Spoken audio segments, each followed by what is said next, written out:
J'aime que vous vous humiliez entre vous. Jésus, ma chère fille, comme j'aime que vous vous humiliez entre vous, en vous demandant pardon après l'offense. Je bénis cet acte d'humilité et je fortifie l'amour qui vous unit. Cela vous coûte de vous raviser quand vous avez manqué de charité envers votre prochain. Mais il est si beau de reconnaître ses erreurs et de les détester. Quand vous manquez de gentillesse ou que vous avez des mouvements de colère ou que d'une manière quelconque vous vous froissez, vous blessez aussi mon cœur, car je suis présent dans votre prochain. Avant donc de me demander pardon à moi, fût-ce même dans le sacrement de pénitence, il est nécessaire qu'il y ait la paix entre vous, car ce n'est qu'ainsi que vous obtiendrez le pardon total.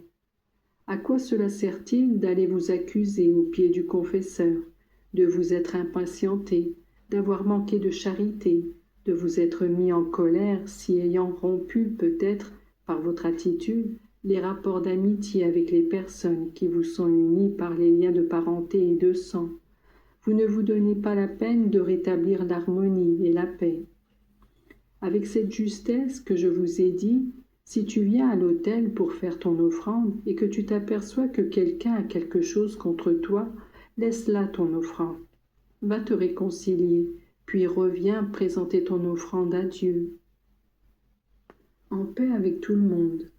Ceci vaut également pour l'efficacité de l'absolution que donne le prêtre.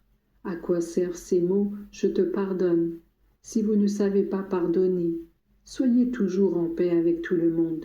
C'est la condition essentielle pour vous préparer au jugement de Dieu. Mes enfants, vous savez que la mort est à vos côtés et qu'elle peut vous donner son coup mortel au moment où vous vous y attendez le moins. Eh bien, si vous voulez un jugement serein de la part de Dieu, pardonnez-vous toujours mutuellement. Que le soleil ne se couche pas sur votre colère. Parfois, le fait de renouer des rapports d'amitié avec certaines personnes qui peuvent être une occasion de mal pour vous, risque d'être nuisible. C'est pourquoi il est bon que chacun garde sa liberté et reste chez soi, pourvu que l'on ne refuse ni les salutations ni un service en cas de besoin, et que l'on continue d'aimer ces personnes tout en conservant une apparente réserve. N'oubliez jamais que vous devez agir avec les autres de la façon dont vous voudriez que les autres agissent avec vous. En observant avec tout le monde des bonnes règles de l'éducation, il serait si facile de maintenir une harmonie extérieure et apparente. Et dans l'observance de l'Évangile et la pratique de la charité, l'harmonie serait complète et telle que je la désire.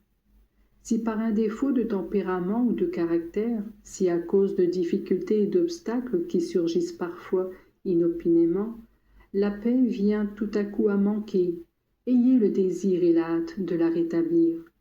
Ne vous souciez pas de savoir si la rupture a été provoquée par autrui et non par vous, ou si le tort est à autrui et non à vous. Le plus important est que l'harmonie règne entre vous, pour qu'à votre tour vous puissiez être en paix avec Dieu, et qu'avec tranquillité vous puissiez présenter votre offrande à l'autel, avec la certitude qu'elle sera accueillie et bénie.